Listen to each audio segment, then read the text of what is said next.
अस्सलाम वालेकुम व्यूवर्स। मैं हूं अहमद अली और आप देख रहे हैं इनोवेशन विद अहमद। आज की इस वीडियो में हम बात करेंगे इंसर्ट टैब के ऊपर। लास्ट वीडियो में हमने टेबल्स रिबन्स को कंप्लीट कर लिया था लेक्चर नंबर 4 में। और अब हम नेक्स्ट रिबन की तरफ चलते हैं, वो है इलस्ट्रेशंस। इलस्ट्रेशन टैब में सबसे पहली सिलेक्शन है पिक्चर्स। बेसिकली पिक्चर्स की सिलेक्शन में आप किसी भी पिक्चर को अपने सिस्टम से एक्सेल के अंदर इंसर्ट कर सकते हैं। जो पिक्चर्स होती हैं वो एक्सेल के अंदर लोगोज़ के लिए इस्तेमाल होती हैं, वाटरमार्क्स के लिए इस्तेमाल होती हैं, फॉर्मेटिंग के लिए इस्तेमाल होती हैं। ये आपके एंड पे है कि आप किस पिक्चर को एक्सेल के अंदर किस जगह पे रख कर एक बेटर फॉर्मेटिंग या रिपोर्ट को एक अच्छा बनाना चाहते हैं। इसमें हमारे पास सेकंड सिलेक्शन है ऑनलाइन पिक्चर्स। ऑनलाइन पिक्चर्स में आप किसी भी वेबसाइट्स के थ्रू पिक्चर्स को इंसर्ट कर सकते हैं। फॉर एग्जांपल यहाँ पर मैं सर्च इंजन में टाइप करता हूँ एक्सेल लोगो।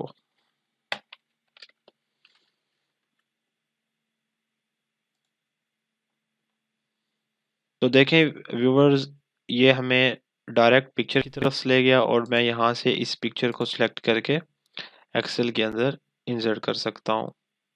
और यह सिंपली टाइम लेगा डाउनलोडिंग के लिए। और उसके बाद आप सिंपली इस पिक्चर्स को एक्सेल के अंदर कहीं भी जगह पे एडजस्ट कर सकते हैं, एज अ फॉर्मेट यूज़ कर सकते हैं, एज अ लोगो यूज़ कर सकते हैं। ये आपके एंड पे है कि आप पिक्चर्स को किस यूज़ में लेना चाहते हैं। तो ये देखें व्यूवर्स, पिक्चर हमारे पास वेब के थ्रू ऑनलाइन डाउनलोड होने के बाद एक्सेल के अंदर आ चुकी है। और सिंपली हम इसके साइज़ को यहाँ से एडजस्ट कर सकते हैं और इसको as a logo, as a watermark किसी भी जगह पर यूज़ कर सकते हैं। इसके बाद हमारे पास इलस्ट्रेशन के रिबन में थर्ड सिलेक्शन है शेप्स की। शेप्स में आप इसके अंदर डिफरेंट टाइप की शेप्स ऐड कर सकते हैं, इंसर्ट कर सकते हैं। एरोज को ऐड कर सकते हैं, रेक्टेंगुलर शेप्स, स्क्वायर शेप्स को ऐड कर सकते हैं। आप इसके अंदर सिंपली टेक्स्ट बॉक्स को ऐड कर सकते हैं।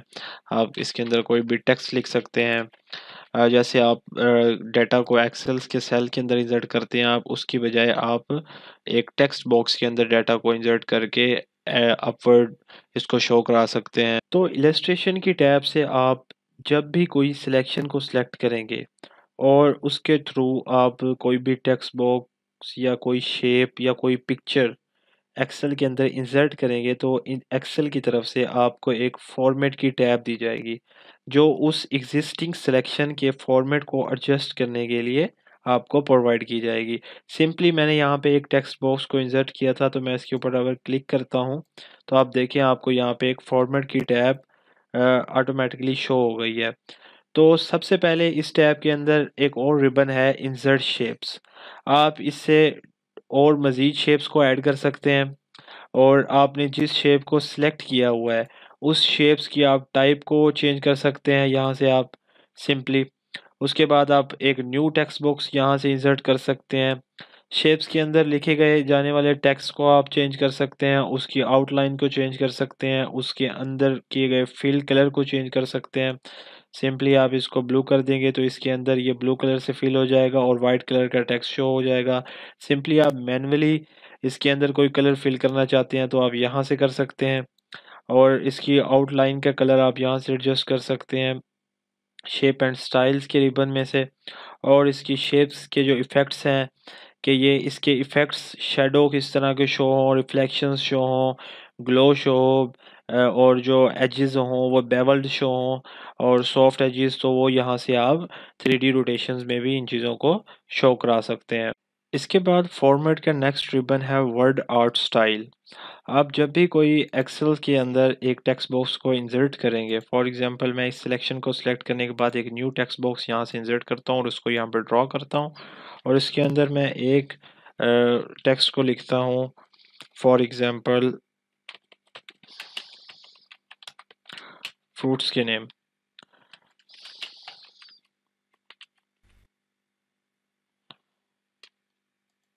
तो सिंपली इसके आर्ट्स को कंट्रोल करने के लिए ये रिबन हमें प्रोवाइड की गई है। इसमें आप देखेंगे सबसे पहले तो ये आर्ट्स के डिज़ाइन दिए गए हैं टेक्स्ट आर्ट्स के।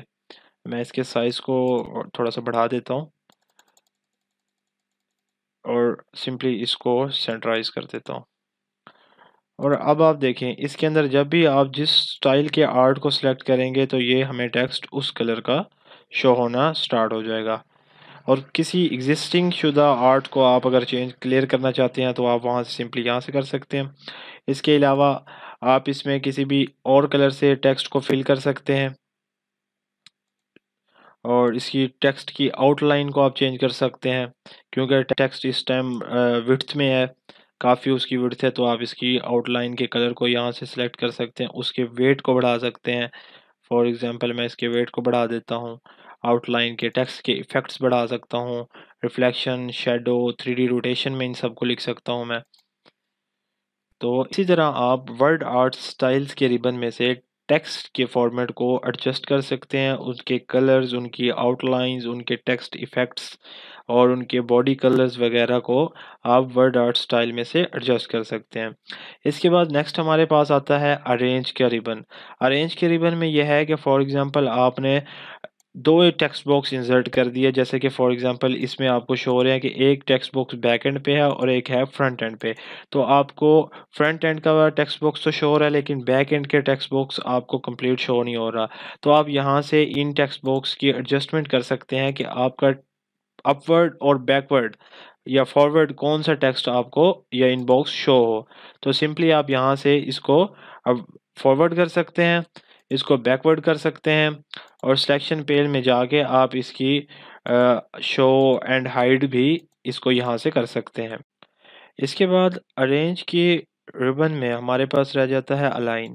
आप किसी भी शेप को जब इंसर्ट करते हैं एक्सेल की शीट के अंदर, तो आप उसके टेक्स्ट को अलाइन कर सकते हैं against centre, right, top, middle, bottom. जिस तरह आप होम टैब के अंदर अलाइनमेंट के टैब को यूज़ करते हैं, इसी तरह आप इस टेक्स्ट बॉक्स के अंदर इंसर्ट किए गए टेक्स्ट को आप इस ऑप्शन से अलाइन कर सकते हैं।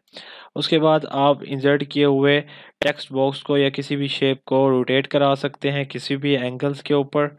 और इसके अलावा जो टेक्स्ट बॉक्स का साइज़ होगा जो आपने इंसर्ट किया, आप उसको यहाँ से चेंज भी कर सकते हैं। फॉर एग्जांपल मैं इसको 4 इंच कर देता हूँ, तो आप देखें इसके जो लेंथ है वो 4 इंच हो गई और इसकी विड्थ में सेट कर देता हूँ 4 इंच।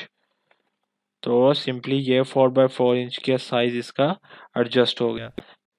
इसके बाद MS एक्सेल के इंसर्ट टैब के अंदर थर्ड रिबन ऐड इन्स कहलाता है। आप सबको मालूम होगा कि माइक्रोसॉफ्ट ऑफिस के जितने भी सॉफ्टवेयर्स हैं, ये विजुअल बेसिक एप्लीकेशंस के अगेंस्ट डिज़ाइन किए गए हैं। ये एक प्रोग्रामिंग लैंग्वेज है। जितना भी आपको interface Excel, Microsoft Word, Microsoft Office या माइक्रोसॉफ्ट पावर पॉइंट के ऊपर जितना भी इंटरफेस आपको नज़र आता है, ये बेसिकली विजुअल बेसिक एप्लीकेशंस की प्रोग्रामिंग से तहत डिज़ाइन। एक्सेल्स के अंदर हर रिबन में मौजूद जितनी भी सिलेक्शंस हैं, इन सिलेक्शंस के बैक एंड पर एक प्रोग्रामिंग की जाती है कि हम किसी भी सिलेक्शन को जब सिलेक्ट करेंगे तो उसका ये आउटपुट फ्राहम किया जाएगा। हमारा कर्सर आपने नोट किया होगा जब भी किसी सेल में होता है, फॉर एग्जांपल मैं इस सेल में मौजूद हूँ और मैं यहाँ से एक टेबल की सिलेक्शन को सिलेक्ट करता हूँ, तो देखें आउटपुट में हमें एक विंडो दी जाती है और उसके विंडोज़ के अंदर डिफरेंट एंट्रीज दी जाती हैं। आप यहाँ से इसके आउटपुट को ले सकते हैं। इसी तरह ऐड इन्स के टैब में डिफरेंट प्रोग्रामर्स जो विजुअल बेसिक एप्लीकेशन की लैंग्वेज को जानते हैं, वो प्रोग्राम को डिज़ाइन करते हैं। डेवलप करने के बाद माइक्रोसॉफ्ट की एक स्टोर के ऊपर उसको अपलोड कर देते हैं लोगों की फैसिलिटेशन के लिए। और ये प्रोग्राम एक, क्योंकि माइक्रोसॉफ्ट एक पूरी कंपनी है, तो माइक्रोसॉफ्ट के खुद के प्रोग्रामर्स हैं जो इसको एक स्टोर्स के ऊपर अपलोड करते हैं ताकि जितने भी माइक्रोसॉफ्ट के यूज़र हैं उनको ज़्यादा से ज़्यादा फैसिलिटेट किया जा सके। एड-इन्स की रिबन की सबसे फर्स्ट सिलेक्शन है गेट एड-इन्स। जैसे ही आप गेट एड-इन्स पे क्लिक करेंगे तो आप एक माइक्रोसॉफ्ट ऑफिस के स्टोर्स के अंदर एंटर हो जाएंगे। इस स्टोर से आप अपनी कैटेगरी वाइज भी देखना चाहते हैं कि आप इस टाइम एक्सेल को एज अ फाइनेंशियल यूज़ में ले रहे हैं, एजुकेशन यूज़ में, और इसी तरह माइक्रोसॉफ्ट 360 सर्टिफाइड प्रोडक्टिविटी। तो सिंपली आप कैटेगरी वाइज भी इसे डाउनलोड कर सकते हैं। और फॉर एग्जांपल आप इसे सर्च इंजन से कोई चीज़ सर्च करना चाहते हैं, फॉर एग्जांपल डेट पिकर, तो देखें जितने भी डेट पिकर के अगेंस्ट प्रोग्रामर्स ने प्रोग्राम बनाए होंगे वो हमारे सामने शो हो गए। आप सिंपली इसे ऐड करने के लिए ऐड के बटन पर क्लिक करेंगे और इसे कंटिन्यू कर देंगे। तो देखें एक ऑनलाइन प्रोग्राम एक्सेल के स्टोर से हमारी एक्सेल की शीट में इंसर्ट हो चुका है। इस प्रोग्राम का काम यह है कि पहले आपको मैन्युअली डेट लिखनी पड़ती थी किसी भी सेल के अंदर, लेकिन इसमें आप जब भी किसी सेल्स के ऊपर डेट इंसर्ट करना चाहते हैं तो आप जस्ट क्लिक करेंगे तो उस सेल्स के अंदर डेट एंटर हो जाएगी। इससे आप आगे नेक्स्ट डेट्स और प्रीवियस डेट्स, कोई भी डेट्स आप ऑटोमेटिकली एक्सेल के सेल के अंदर इंसर्ट कर। इसी तरह इसके अंदर और भी डिफरेंट आपके पास एड-इन्स मौजूद होते हैं। आप यहाँ से आप अपने एज़ पर डिज़ायर्ड वर्क के हिसाब से आप कोई भी एड-इन्स यहाँ से अपने एक्सेल की शीट के अंदर इंसर्ट कर सकते हैं। इसके अलावा आपने जो रिसेंटली एड-इन्स यूज़ किए होंगे वो आपको यहाँ पे शो होंगे, और आप एक परमानेंटली एड-इन्स को अपने एक्सेल के अंदर इंसर्ट करना चाहते हैं कि आपको बार-बार उसे ऑनलाइन यूज़ ना करना पड़े, वो परमानेंटली एक टैब के अंदर एक जगह ले ले और वहाँ पे वो हमेशा के लिए रह जाए, ताकि आपको जब भी उसकी ज़रूरत हो तो आप उसे वहाँ से यूज़ कर सकें। तो आप इसे मैनेज एड-इन्स में चले जाएँगे, और एड-इन्स में जाने के बाद सिंपली जो एड-इन्स की फ़ाइल आप इंटरनेट से ऑनलाइन डाउनलोड करेंगे, तो एक्सेल एड-इन्स में चले जाएँगे, और यहाँ पे देखें आपको एट अ टाइम मेरे एक्सेल्स के अंदर ये 4 एड-इन्स मौजूद हैं। सिंपली इन एड-इन्स को देखने के लिए सिंपली आप जिस पीसी को ओपन करें और उसके अंदर सी ड्राइव को ओपन करें और इसमें आप चले जाएँ यूज़र्स में। यूज़र्स में जाने के बाद आपका जो भी पीसी का नेम होगा आप उस पे क्लिक करें, और इसमें थर्ड फ़ोल्डर होगा ऐप डेटा। ऐप डेटा में जाने के बाद आप रोमिंग में चले जाएँ, और रोमिंग में आपको माइक्रोसॉफ्ट के फ़ोल्डर को ओपन करने के बाद एड-इन्स के फ़ोल्डर में आ जाएँ। यहाँ पर आप देखें, यहाँ पे कोई एड-इन्स इस टाइम कोई भी इंटरनेट से डाउनलोड करके मैंने यहाँ पे पेस्ट नहीं किया हुआ। आप सिंपली किसी भी एड-इन्स की फ़ाइल को जो एक्सेल्स के फॉर्मेट में होगी वो आप उठा के यहाँ पे उसे पेस्ट करेंगे। फॉर एग्ज़ाम्पल यहाँ हम किसी भी एक साइट से किसी भी एड-इन्स को डाउनलोड करेंगे और उसको हम एक्सेल के अंदर किस तरह इंसर्ट करते हैं परमानेंटली एक टैब के अंदर, उसको किस तरह लोकेट किया जाता है, ये हम सीखते हैं। फर्स्ट ऑफ ऑल आप गूगल क्रोम से किसी भी वेबसाइट से आप जाकर एड-इन्स को डाउनलोड कर सकते हैं। डिफरेंट टाइप्स के एड-इन्स जो आप चाहते हैं आप उन्हें सर्च करके डाउनलोड कर सकते हैं। सिंपली यहाँ से मैं एक डेट पिकर एड-इन्स को डाउनलोड कर लिया है, और मैंने उसको डाउनलोड करने के बाद अपनी एक लोकेशंस के ऊपर इंसर्ट कर लिया है। सिंपली आप देखें ये एक XLAM फॉर्मेट की फ़ाइल है, जो एक्सेल की फ़ाइल है। आप सिंपली इसको यहाँ से कॉपी करेंगे और आप रोमिंग के अंदर माइक्रोसॉफ्ट के अंदर जो एड-इन्स है वहाँ पे उसे जाके पेस्ट कर देंगे। पेस्ट करने के बाद सिंपली आप एक्सेल में चले जाएँगे। एक्सेल के अंदर अब आप जाएँगे माय एड-इन्स में। माय एड-इन्स में मैनेज अदर एड-इन्स में जाएँगे। सिंपली आप मैनेज एक्सेल अदर एड्स करेंगे तो इसमें देखेंगे, आप इसको ब्राउज़ करेंगे। ब्राउज़ करने के बाद आप यहाँ से ये इंसर्ट कर देंगे। अब आप इस यहाँ से इसको इंसर्ट करने के बाद इसे चेक भी कर देंगे और इसे ओके कर देंगे। ओके करने के बाद देखें ये होम टैब के अंदर आपका एक टैब की फॉर्म में आपके सामने लोकेट हो गया है। तो आप इस तरह इसे आप परमानेंटली भी यूज़ कर सकते हैं, और आप जब भी किसी बॉक्स में जाएँगे कैलेंडर ओपन हो जाएगा और आप यहाँ से कोई भी डेट इसके अंदर इंसर्ट कर सकते हैं। इसके बाद नेक्स्ट रिबन हमारे पास चार्ट्स है।